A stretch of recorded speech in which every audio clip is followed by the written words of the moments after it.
You know, we're going to do we always pay for plans. I think everybody should. Good evening, everybody. Coming out to see Okay. nobody else had anything on, so I'll start by reading the emergency evacuation announcement. Should we be required to evacuate the building, would you please leave the building via the nearest available exit? There is one fire exit in this room. If you need to evacuate the room, please do so by the glass door to the external fire escape staircase. Please hold co-fan rail in case the stairs are wet or slippery. If anyone is unable to use the stairs, please allow others to exit the room before they go to the fire escape door where they can be given assistance. Our assembly point will be in the public car park at the side of the Civic Suite. Please do not delay your evacuation to collect any belongings. Please do not return to the building until given permission to do so by council staff. Please also note this meeting will be audio recorded, and can I please remind you to switch off your phones or turn them on to silent, please. Agenda item number 1, which is apologies for absence. We have apologies from Councillor Mr. Hoy. I don't think there are any others. Seventh person. Sorry? Seventh person.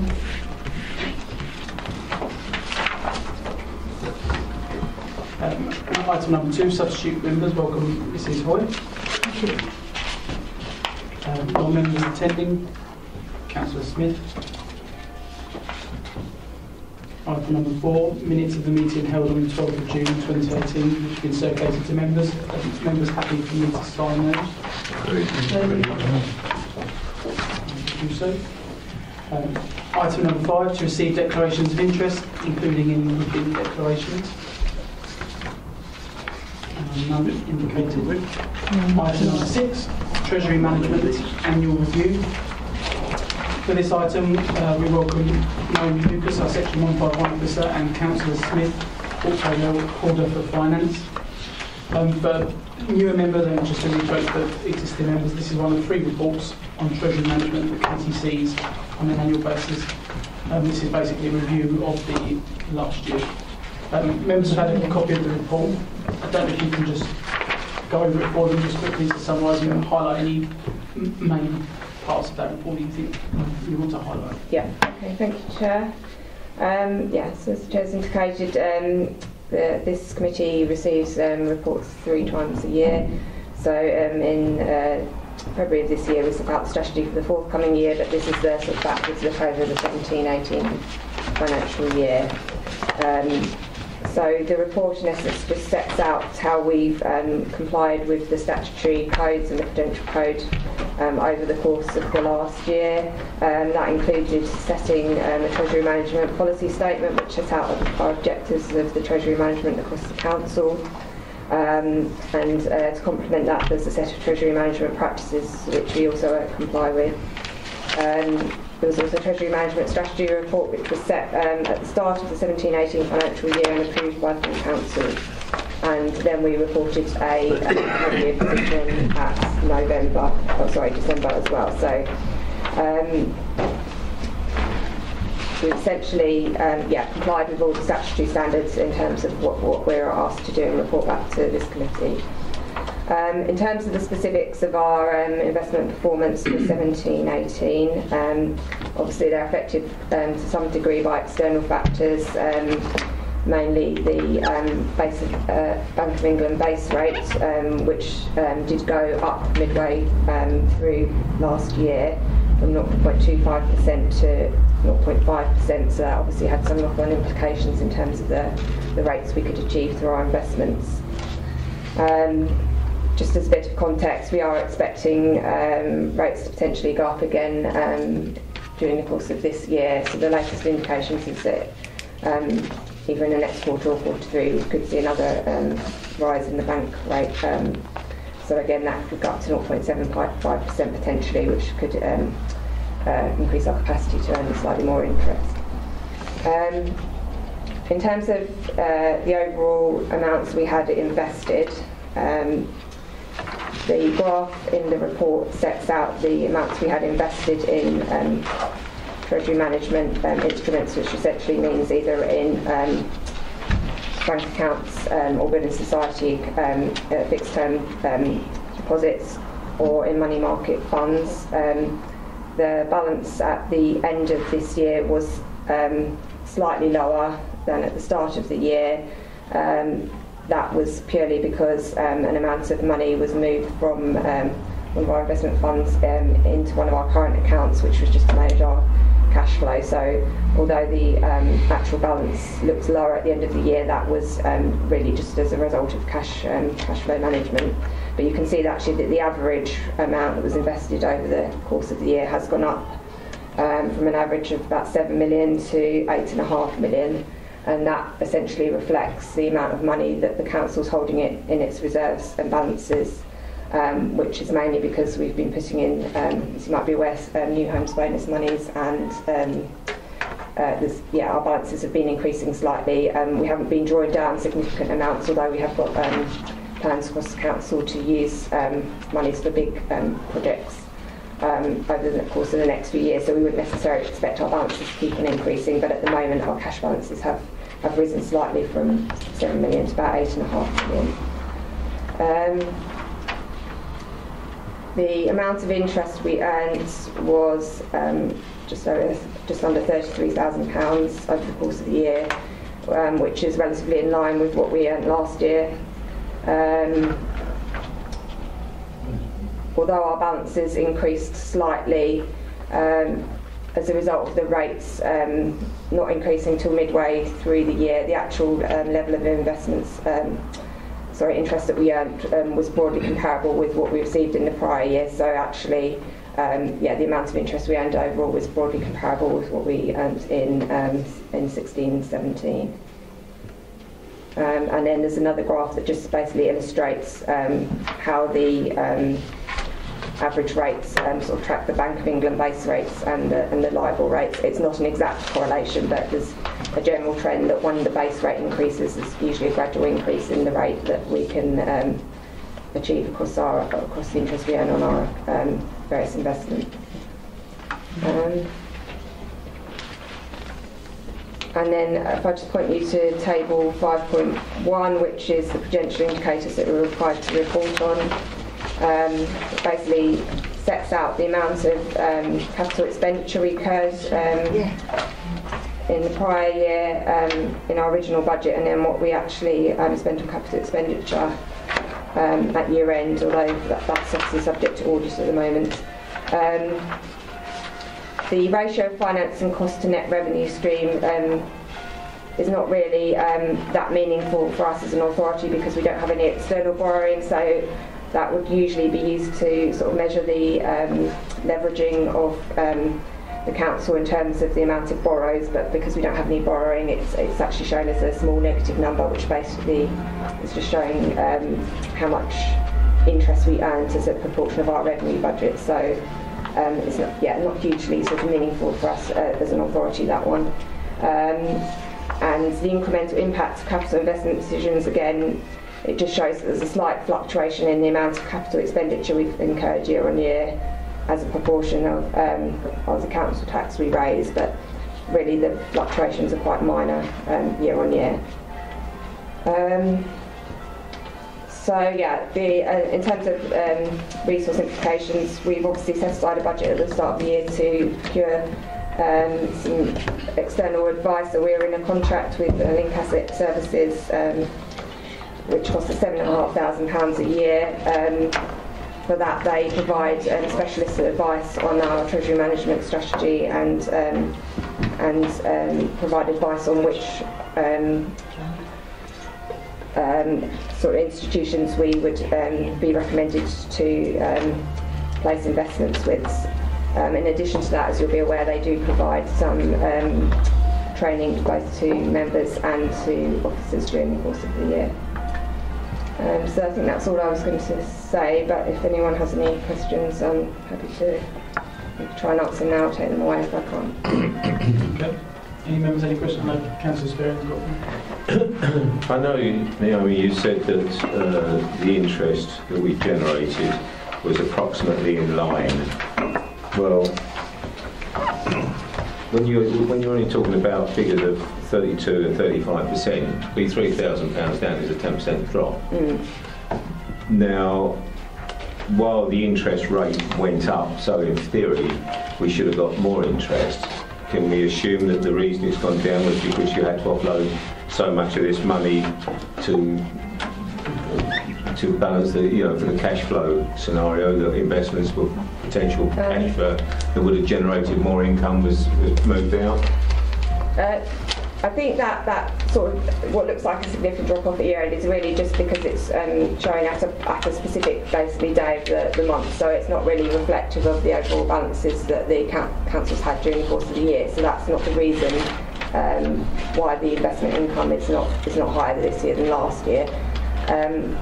The reason essentially is that the average interest rate that was earned wasn't really any significantly different from 16-17, and actually, sort of unsurprisingly, when the base rate actually drops, most of the financial institutions immediately follow and cut their rates. But actually, when the base rate went up in November, there was a bit of a lag, and we didn't quite. Banks, for example, didn't put their rates up by 0.25% immediately, so we didn't realise the full benefit of those rates going up immediately. So I think when there's a bit of downside movement, it's sort of realised immediately, but actually when it goes the other way, it takes a bit of time for the markets to reflect that in the interest that we can earn. So essentially it's because the interest rates haven't really been significantly higher on an average over the course of 17-18 than they were in 16-17. Well, we still lost £3,000 in comparison with the previous year. Well, I think lost is maybe not the right word, but comparatively we earned £3,000 less on average.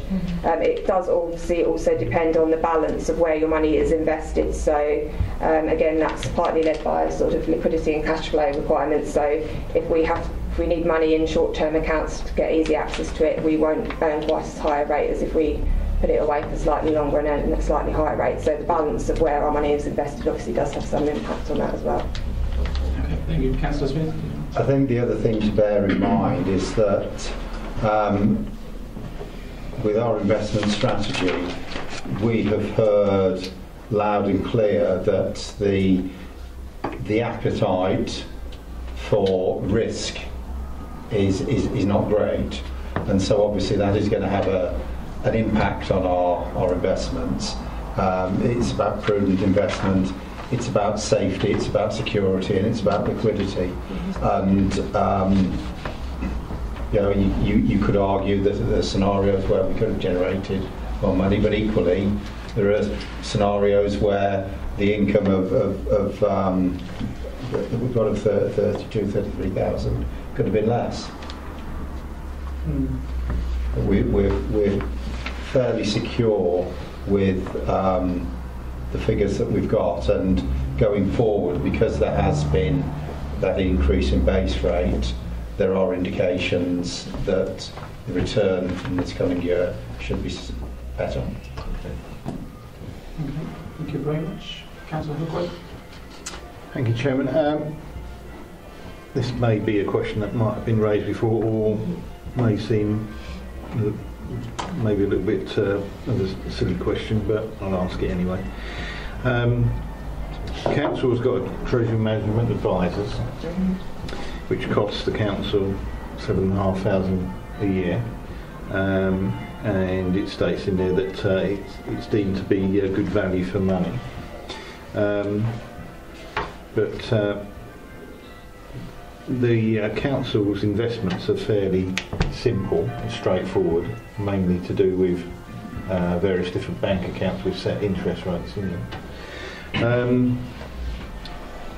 If the council didn't have has it got an obligation to have advisors, or can it do so without having to pay for this advice? And could it not have its team look to see if it could internally sort of like make decisions without having to make this payment? Because on the basis of what's been stated to do with the amount of interest earned, if you knocked another 7,500 off of that figure, it drops it down even further. I'd say it's a very fair question, and it's part of what I explored, but you have partly answered it in that we do have this responsibility to perform and report in certain ways. So there is the need for that statutory advice. Also, when you're doing the investments, you've got to have the data to base those investment decisions on, and to some extent that costs what it costs regardless of your size. And also, as Naomi said, there's an amount of training within that as well for officers. So with the statutory responsibility, with the access to the data and with the training, although you're quite right, it's a lot of money relative to what we're raising at the moment. Regrettably, I believe it is necessary at this moment in time. But that cost could remain static, and factors like base rate could change, and we could be raising significantly more money without that sum staying the same. I'd just reiterate that, as you said, that I don't think the cost driver for that advice is necessarily the complexity of our investments. A lot of it is a sort of a fixed cost, which would be the same regardless of what type of authority you are and what type of complexity of investments you have, because we do, as you say, have to ensure that we meet our statutory obligations, and we do have to take advice on the creditworthiness of particular institutions that we'd want to invest in, and so we do need specialist advice, because we don't have a specialist treasury management person within the authority that would have that level of expertise to be able to advise on that. So I think in terms of, if you compare the cost annually to what it would be to have a specialist person in post, for example, if you compare it in those sort of terms, I think the value for money we get in terms of having that specialist advice on call and the training and advice we get throughout the year, I would argue that we do get value for money out of the contract. I think in addition as well, as a review committee, we have reviewed before the relationship between the council and our advisors who were previously as Capita, and it was deemed that the relationship should continue, and that was the best way forward for the council. So for newer members that aren't perhaps aware of that, that was reviewed, I think, last year. Yes, there was a firm steer from committee that we needed to continue to get professional advice. So. Okay, thank you. Councillor Stanton. Thank you, Chairman. Was the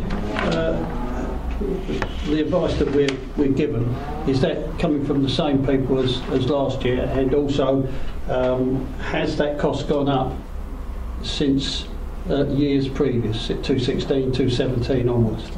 So we re-procured the contract last year.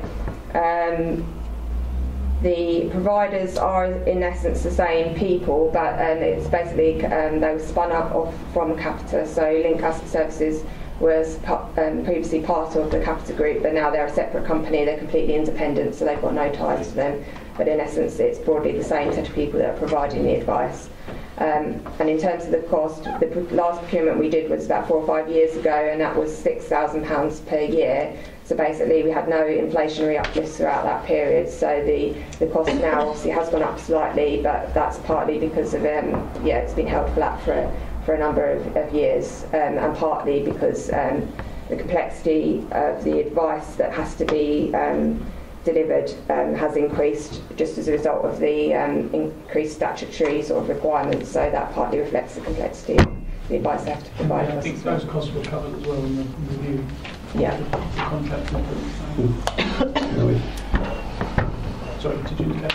I indicated some time ago, yes. Oh, right, okay. Councillor Mrs Mason. Thank you, Mr. Chairman.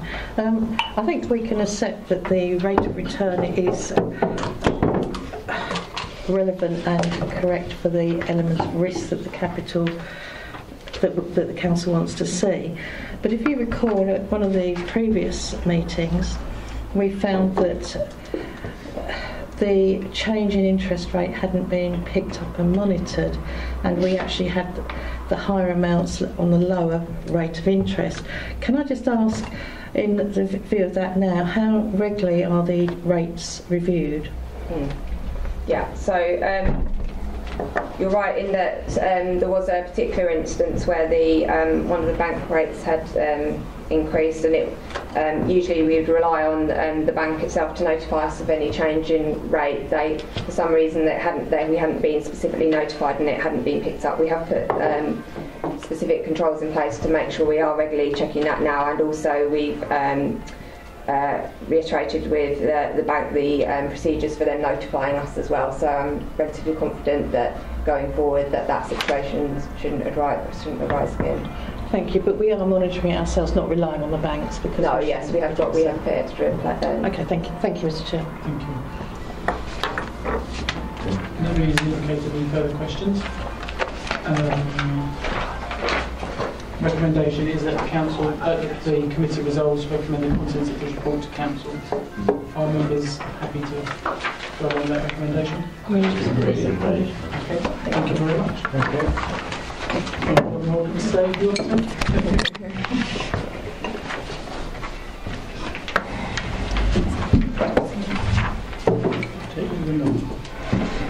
Thank you very much.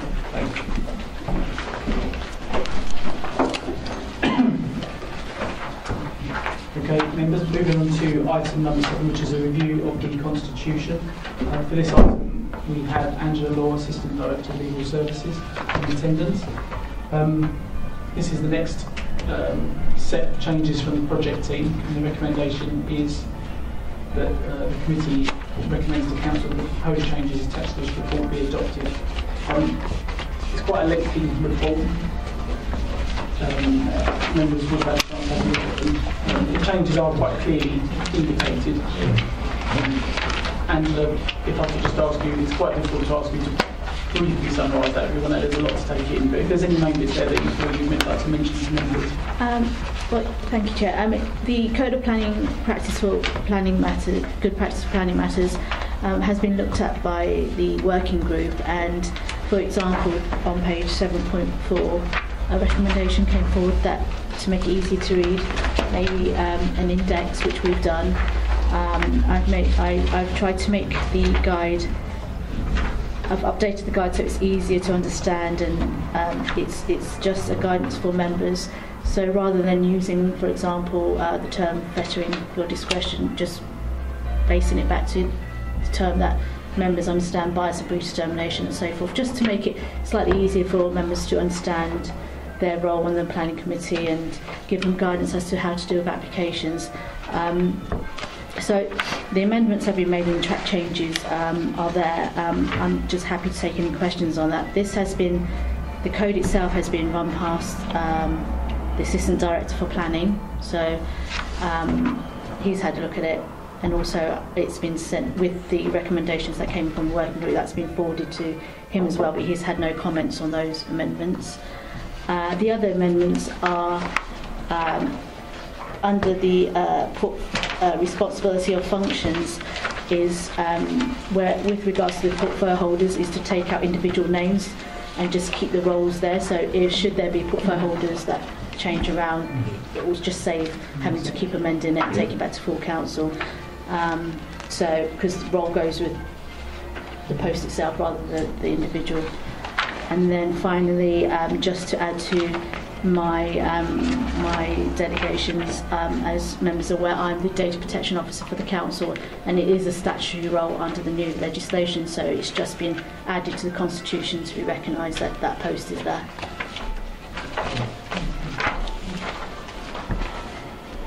Councillor Shaw. Just one for Angela on 7.18, training. It says don't participate in a vote at meetings dealing with planning matters if you have not attended, and mandatory has been taken out and it requires being put in.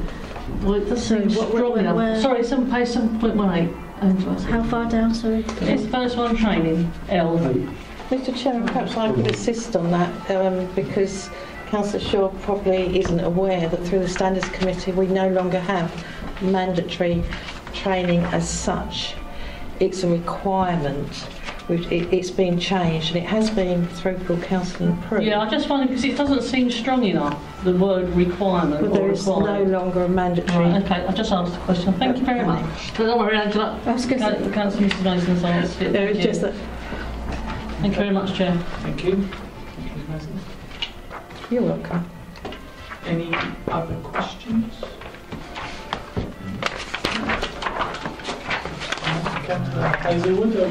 Does that mean that members do not have to do it then?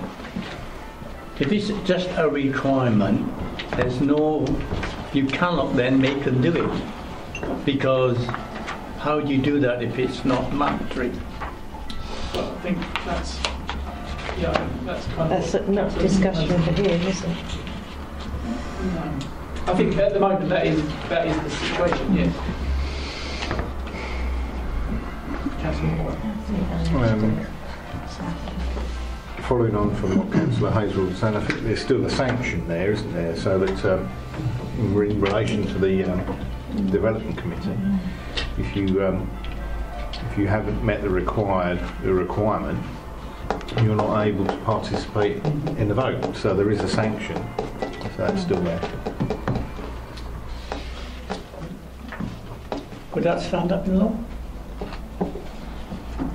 Well, if members have attended the training and taken part in, I don't see an issue with that. Councillor Stanley. On the next line it says do endeavour to attend any specialist training sessions. So we do put in for you to endeavour, or the council to endeavour, all members to go to these training sessions. It's up to them if they want to do it. If they don't want to do it, then they won't get the opportunity to vote in that sphere. Not to be confused with, I think this is in relation to any other training over and above what is required. Oh, right. Yeah.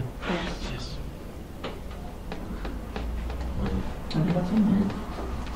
No other questions?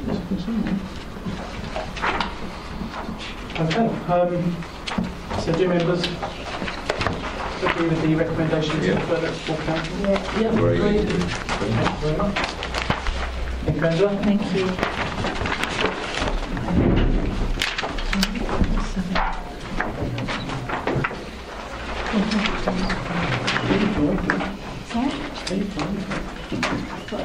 An engagement to get to. Prior appointment. Get to the football. Thank you very much. Bye.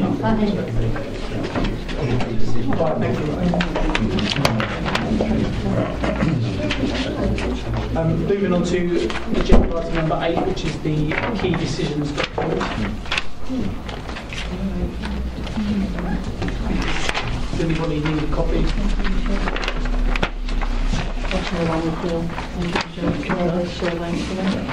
Thank you.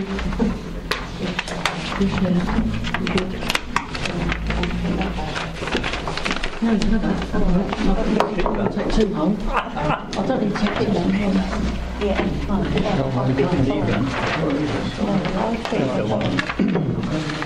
Okay, everybody's got a copy? Fine. 318 A127 Air Quality Project. That's been on for a while. The decision won't be taken until November, so it's just there floating. 518, the housing allocation policy. You'll notice there that that's been on for a number of months. The decision was supposed to be taken June. Obviously we're in July now. I'm told it should be coming out by the end of this week. They've been waiting for it to be verified by an independent specialist, and this has caused some delay because unanticipated unavailability of the specialist. But I'm told it's going to be out by the end of this week. Turning to 618, the Environmental Health Service Plan, which is the annual one that you see every year. Again, this should have been for June. I've spoken to Martin and he's hopeful that it will be issued by the end of this week in Friday's drop. Then 718, Economic Growth Plan. It was on the key decision document last month and everybody asked me, was it coming to the Planning Policy Subcommittee? You should have had paperwork now, and I see there is an item on the Economic Growth Plan. So it's there. The next two are both new. We have 818, the Corporate Inclusion and Equality Policy and Action Plan. This is to update it, and that's due for September. And then finally, number 918, suspension of parking charges on Saturdays before Christmas, and that'll be at the end of July.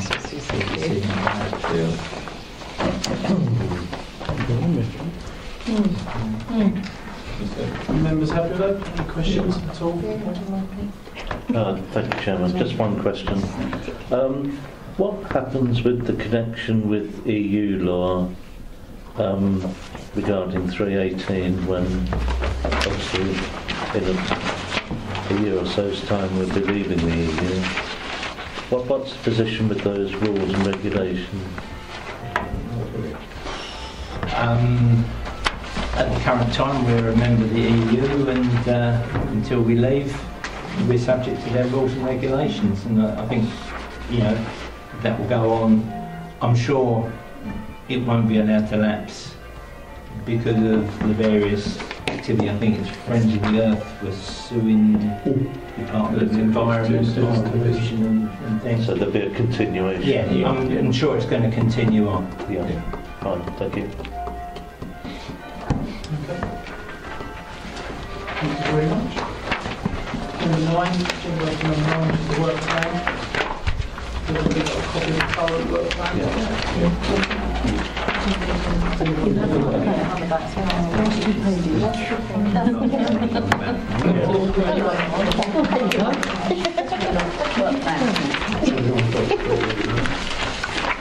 Members will remember that last month we did review this. There were a couple of new items that have been suggested to add to the work plan. So, what do you think now? I've got something I'd like to... Okay, just wait 1 second, I'll come back to you. There were a couple that members will remember, but we didn't know at the time enough details of those. I don't know if the members that perhaps suggested them would like to be able to just give the committee or the rest of the committee just a bit more of an idea of what it was exactly that you wanted to be reviewed. It was just felt at the time that it was quite a wide subject, and we just wanted if it was a bit more specific detail. Councillor Mr. Mason. Yeah, Mr. Gowers knew all about this. Dog fouling. Marcus Houghton agreed that it would be appropriate for the review committee to look at the enforcement of dog fouling, as he was reviewing it himself, and I think by now he would have completed that, and he thought it'd be a good idea if the review committee looked at how enforcement could be improved.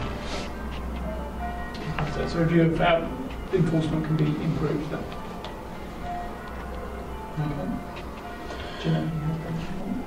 I don't know if Marcus has actually done it, but there's no reason why he couldn't bring a report direct to the committee later on in the year. What do you think? Would you like to see that? Copy of that and go ahead with that? Gentle show of hands, just so I get an idea of... Okay. Yes. I have a second one, Chairman, if you allow me to speak. Development Committee, we made significant changes to the committee a couple of years ago now, maybe even 3. It's usual that Review Committee looks at the situation post-change and ensures that everything is running as the proposal expected. We haven't done that, and we should.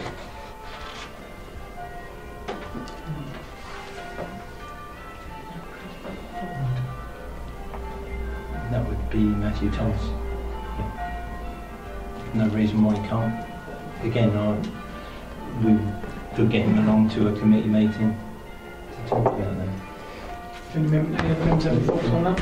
I can't quite understand what we're trying to review, whether it's working, whether it's not working, whether we need... It's quite simple, Chairman. When the proposal was made, there was a report, and the report set out why we needed to make the changes. The issue is, has that report been fulfilled by the changes that have been made? or has anything else occurred as a result of the changes that require yet still further review. So really we need to see what was stipulated at the time and then work from that. Yeah, we need to know what the objectives were. Yeah. Specifically that. Yeah. Okay, so it'll be a review of that report at the time. Members. Any thoughts? Any agreements? Raise your hand if you agree. Yeah. Okay, I'll get Matthew Thomas to look at the old report and work through it and come with a report. Is your comment, Councillor Stanley, with regards to that matter, or?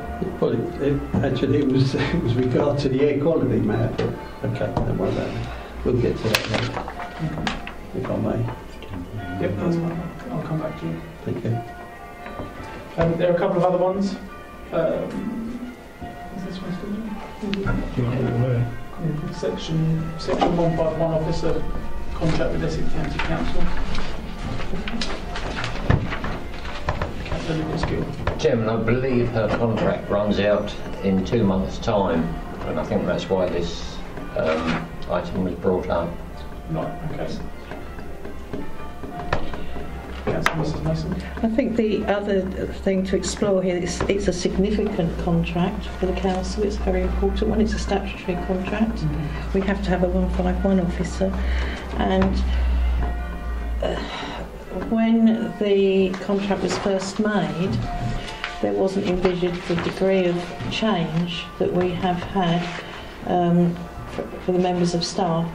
So I think the contract needs to be looked at before it's renewed, because the continuity hasn't been there.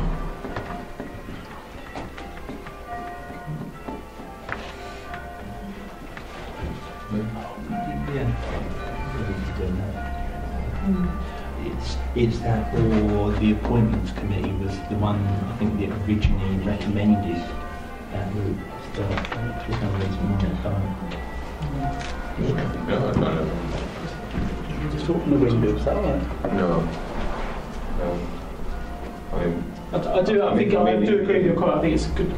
In reality, we've got another meeting till September. The contract's going to be signed by then, but the contract can't be agreed unless it goes to council. It went to council. The last time it went via the appointments committee and then on to council.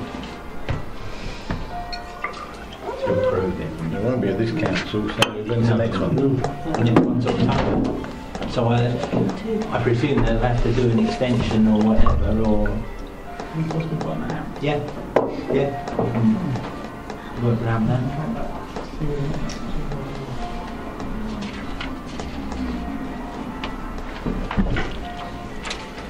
So possibly look into that just to find out the details for us, to see whether or not it is something that's viable within the time frame.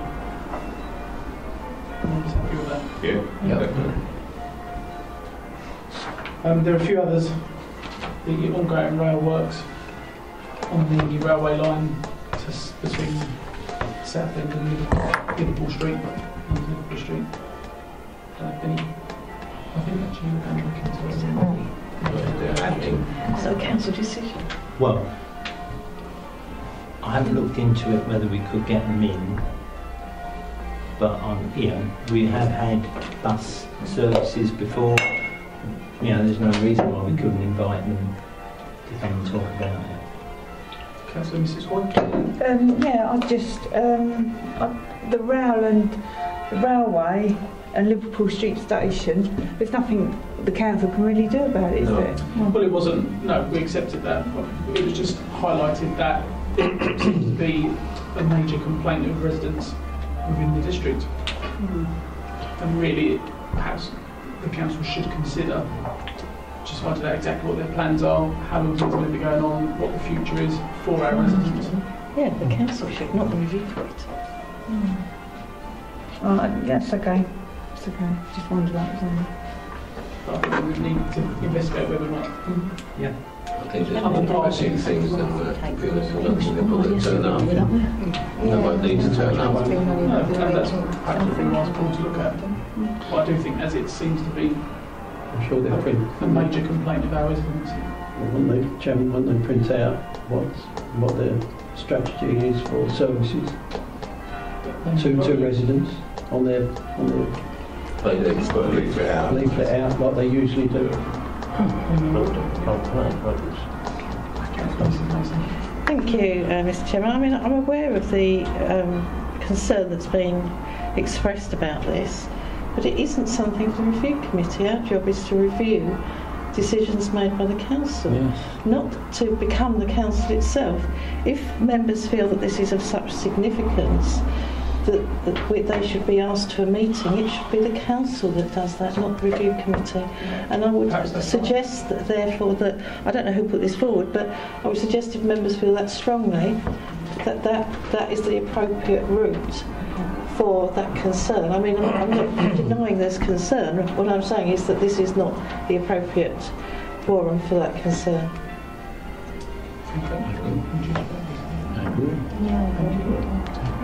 Update on the possible closure of the recycling centre located in Castle Road. Just to review that, obviously that was a proposal and there were plans for it. Thanks, Chairman.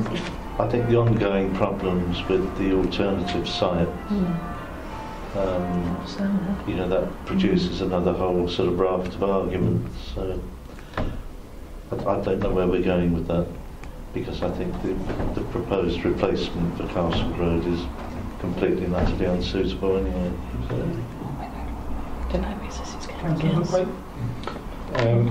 This obviously involves another authority, doesn't it, in regard to planning of waste management and stuff like that. So are we likely to get contributions from Essex County Council if we decide to follow this up? No reason why they wouldn't go this who you speak to. Yeah.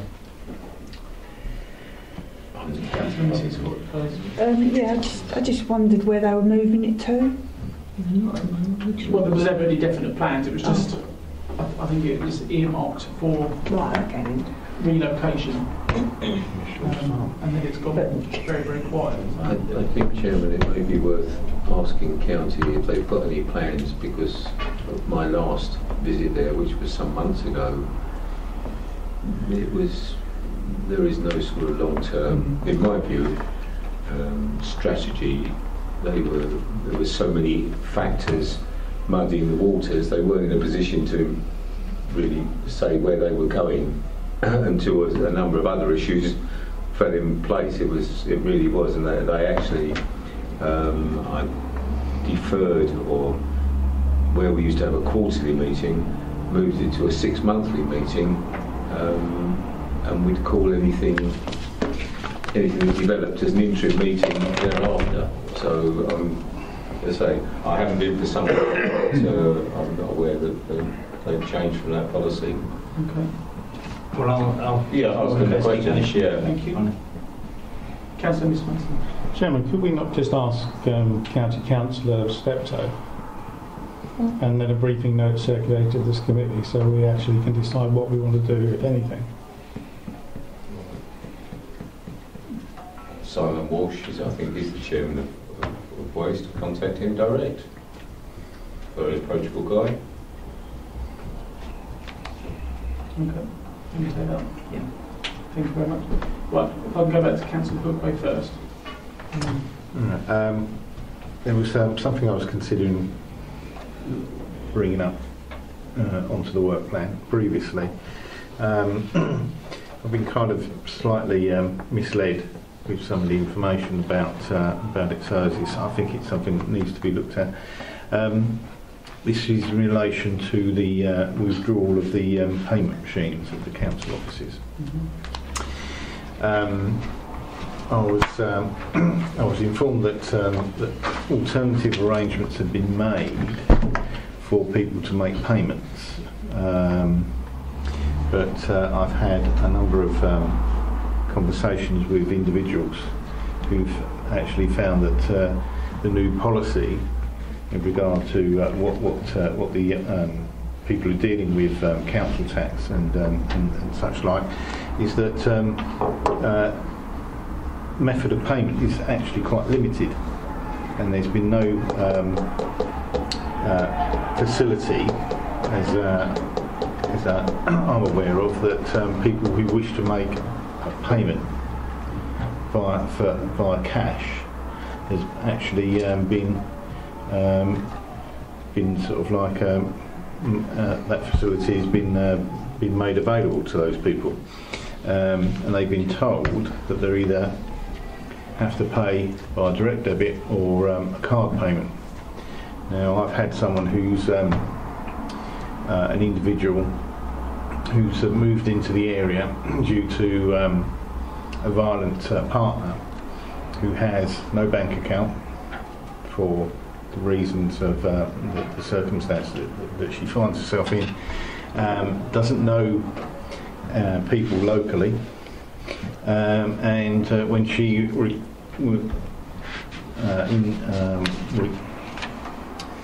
spoke to the people that deal with council tax, she was told that the options that she had was payment via direct debit or card payment, which she can't do. So she wanted to pay by cash, and she was told that she couldn't do that. If she didn't make payment, she would be taken to court.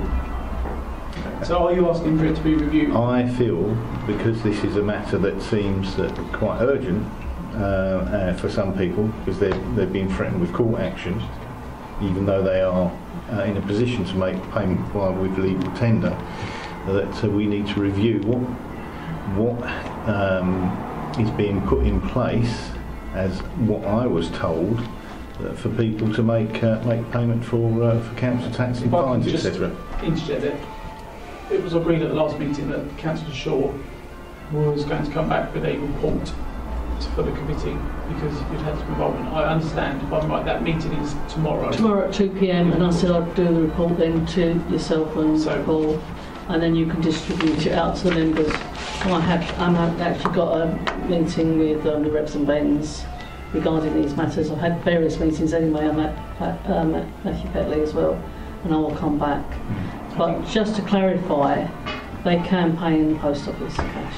They can't unless they've got a payment slip, and the council is not issuing payment slips out to people, so therefore they can't pay by cash or cheque. Well, I'll just point out, I'm not going into it because I'm going to a meeting tomorrow. I did take one of the residents into the square, Rochester Square, and they managed to pay by cash in there. What the other post offices are doing, I can't say, but I will obviously come back with a report. I think members did agree that just the way forward that we would wait to see what this report. And I couldn't get a meeting before. Sorry, Chair, I couldn't get a meeting before that. So the reason why I think I'll bring this back again is because there's people being threatened with being taken to court over this by our payment staff, by the staff. What, the reps and Bens? Yeah, because I'll take that up tomorrow. There should be proper information circulated to people who wish to make payment via proper legal means. Because I have had no members actually ask me any questions to ask the staff out there, but I'll ask that one employee as well. That's 2-0 then. Councillor Stanley first. Whichever way. Yeah, that is correct. There's only two forms of payment, and that is one through the bank, the one you've got their bank account to pay into. You don't need direct debit, but you can pay into that account. And the other form is obviously online with your card. That's very difficult at the moment because it does ask you for your business account. Yes, it does. Because I've done it twice. Councillor Shaw's going to meet it. I'm just saying, can you make notes on they do ask for business account number and not your council account number. Unfortunately, that's what I've had anyway, twice. With two payments that I made in. So I just want to bring that to the attention of the committee and Councillor Shaw. I just wanted to ask Councillor Shaw, can you use the PayPal? Not the PayPal, you know, like payment point. Payment point. I need a card, but this is another one. Sorry, I've got my hand up. No, that's okay. There's another point I'm going to make up. tomorrow. Ask them on that as well. I was going to say, because in Holbridge they can't pay in at the post office, but if they had a card they'd be able to pay in at the the card. pay point, can't they? Yeah. Thank you. I'm going to ask them that as well. Right, okay. Councillor Mrs Mason. Thank you, Mr Chairman. Just to assist Councillor Shaw, the post office can only accept payments. They have paying in slips for the banks if there is a paying in slip. Southend Council, for your information, provide their tenants that wish to pay by cash with it looks like a credit card, but it's not, and they can go into the post office with that. Our council does not do that. But the major concern that I have is that residents that want to pay cash, if we don't accept that payment, we're causing them difficulty. They're likely to spend the money elsewhere. We're likely to lose cash flow. And more than that, it's legal tender. How can we, as a council, justify not accepting legal tender? I'd like that point taken up. Yeah, that's what I said. Cash. That's what I'm doing. And I think this ought to come back to the next. We will do it. I have explained that. I will be putting the paper out for you. But it's not just yourself. I think we need to ask our officers as well for information, because this is the last committee meetings, I think we did agree that we would wait for Lorraine to come back and just give us some guidance on what she's learned. Yeah, I'm going to do that to the work. Chair, I was having a meeting with the Revs event and Matt Petley tomorrow at 2 p.m. Thank you. That's Councillor Mr Mason. Chairman, I'm concerned from what I heard from Councillor Hookway, and it's being recorded. He said, and he will put me right if I have misunderstood, that residents are being threatened with the courts if they don't pay by the means that have been put to them. That's a very serious allegation, and I don't think it's one that should sit and wait for reviews from or to this committee. I think that it ought to be put to the managing director, and I think in the individual case that's known or cases that's known, an assurance given whilst this committee is considering whether to review it or not, that residents are given the appropriate assurance, because it's on the record, it's been recorded, and that actually could end up being a police matter. Okay, if members, we can do that separately. If members want to raise that with Sean. It's reputation risk, isn't it? Yeah, second.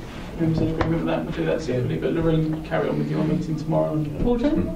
Yeah. I've just gone on to the online payment, and there's nothing on here, the one I've got into, that says business. It's on the phone when you do it. Oh no, you can do it on here. Yeah, I don't do it on there, I'll do it on the phone. Oh well, just saying, it does say. That's what it says on the phone, Yeah, that's all I'm saying, so right, just to clarify, just to help you out, like, another question to ask. Business. You may have to liaise with Paul, if you wouldn't mind. Yeah, I mean, I think there's a requirement for legal clarification. What is the council legally obliged to make available in terms of means of payment? And we need to make sure that we are correct within the law. Because another point is that council tax demands are issued at the beginning of April. And on those council tax demands, it's stated means of payment. Since then, the cash machines have been withdrawn.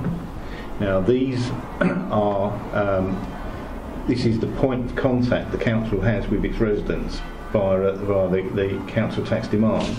If there's been no further information or that's been circulated by the council in a change of means of payment, this is what's causing difficulties, because people are expecting to carry on in the way that they've meant to be carrying on. And now there's been a change, and and people are not being informed about this, and then they're getting behind on their payments, and then they're being threatened with court action. I mean, we've established that Councillor Shaw is going to have a meeting with them tomorrow, and she will report back to us. If you don't think that is going to take the process, there is nothing to stop you either liaising with Paul, or going to the MD, or going to the AD for Revs and Benefits and expressing your concerns. But we've asked Councillor Shaw to come back to this group. You're saying that what's happening needs more urgent attention than her report. There's nothing for you as a ward councillor, as far as I can see, to either not liaise with Paul to process it quicker, or the ADs, or Sean's Grove. I'm not seeking to limit any course of action. I'm just trying It's not a question of limiting it. It's a question of expediting it. That's right. That's my point. You know. Yeah, but so this matter was brought before the committee at the last meeting. It was discussed. But you're bringing fresh information that we didn't have at the last meeting. No, I didn't have that information either at that time. So so I'm doing my best to update the committee to make the committee understand the difficulties out there, and so that Councillor Shaw is aware of these difficulties, and also so that, as what's been pointed out, we can take some more immediate action as individual councillors. Right. Any further questions then? Okay, thank you very much. What was there any other business? Well, I was just going to ask if with the air quality, when that comes up, if we also find out what the council's idea is of the future of cycleways, lift sharing, electric cars to go with air quality. Right. When that comes up. Are you asking for a report to come to the committee before that decision is made? Yeah. On that? Yeah. What's their strategic plan? Okay. Because it's to do with air quality, and we're talking about the EU participation when we come out. What was their strategy in the future? We can ask Mike to come and talk about it.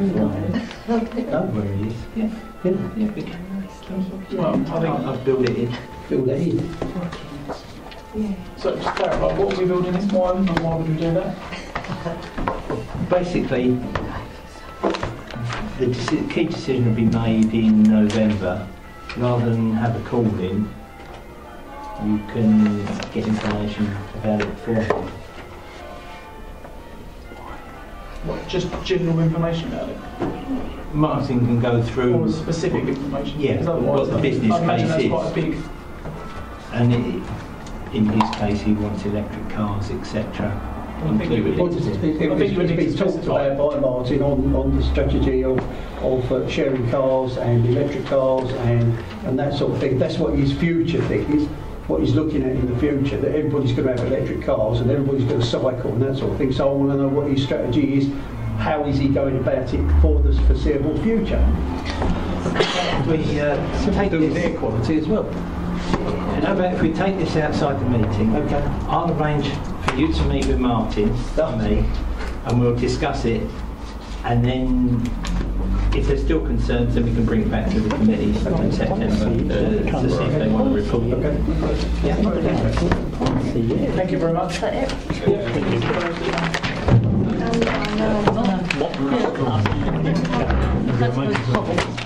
He's going to